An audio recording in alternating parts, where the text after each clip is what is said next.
Hello Tekken aficionados! Welcome to another video of Ghirlanda, your favorite daddy gamer.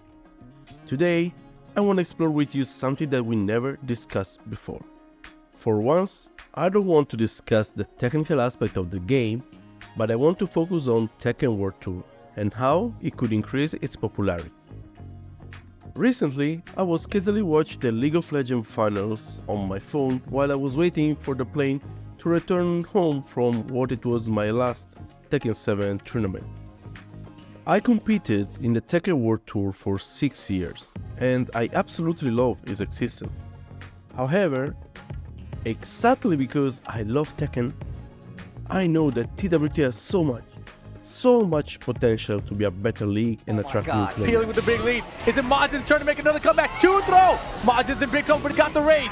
He's not dead. You're down for 2-1. Elbow. What's next? Is it rage drive time? You got to get up and be safe. Oh my God, rage drive could kill. If he gets a counter hit layoff push. Anyone could kill. He got the drive. He's done. He's out of there. Oh my God, the big elbow drop immediately. Watching the League of Legends finals and comparing it to what we have for Tekken made me realize I really want to do this video because I really want to improve the way Tekken is treated globally. But before we continue, I would like to remind you all about liking, subscribing and sharing this video if you find the content interesting and worth a watch. Your support is crucial in order for me to keep delivering this kind of videos to you. Also, I would like you to answer to me in the comments with your ideas and the top 3 changes you will make to the TWT. And now, let's start. Somehow, I always felt there was a huge disalignment between the Tekken World Tour schedule and the developers team, something I hope will be corrected with Tekken 8. One of the first things I would improve is exactly this, the alignment between Tekken seasons and TWT seasons. During the past years, the Tekken Balance Season patch always occurred around September, which means all the TWT seasons, normally lasting from March to December, were laid always between 2 patches.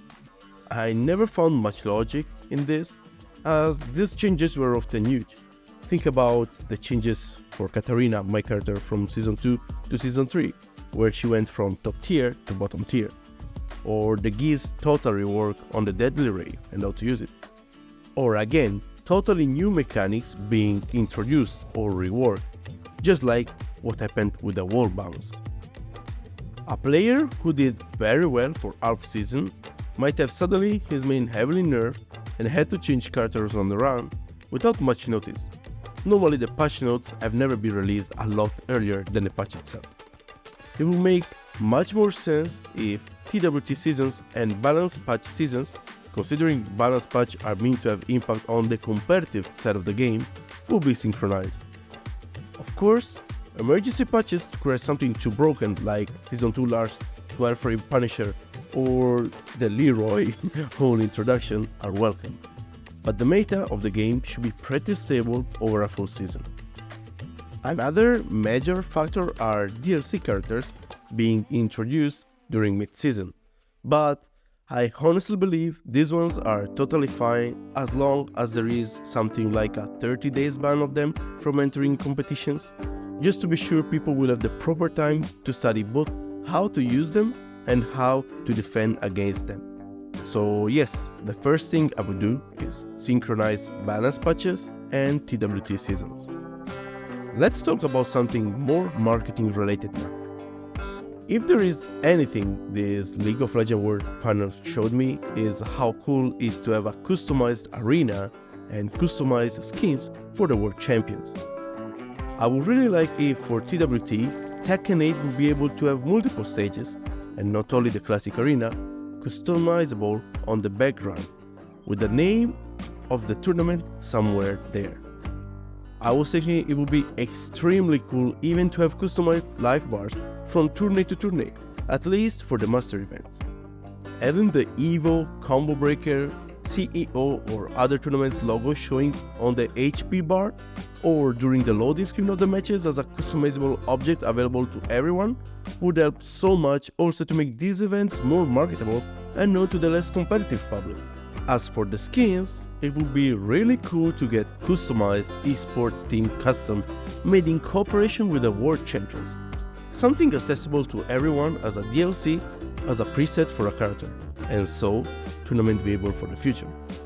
If I remember correctly, this already happens in Street Fighter since Street Fighter V. And talking again about skins, I am a firmly believer that DLC skins would have the TWT environment a lot just by following the Dota models. For those of you who don't know, in Dota, every time a player buys a skin, half of the cost is being used to crowdfund the prize pool of the finals. This being a huge reason the Dota prize pools are the biggest prize pools in the whole esports ecosystem. Having customized objects or preset as DLC for a price between $5 to $10, giving half or even just a third of the revenue to the TWT prize pool will greatly increase the value of the whole league, and with that, of course, its popularity. Another idea that came to my mind, again from League of Legends, is the integration of tournament broadcasts directly in the game. Having the chance to watch tournament matches directly from the game could help casuals to become closer to the competitive scene, especially if the broadcast is accompanied by in-game rewards, with things like watch the broadcast for 5 minutes to get an exclusive hat for your character, or something on these lines. If these are accompanied by news in the game, it will be even cooler.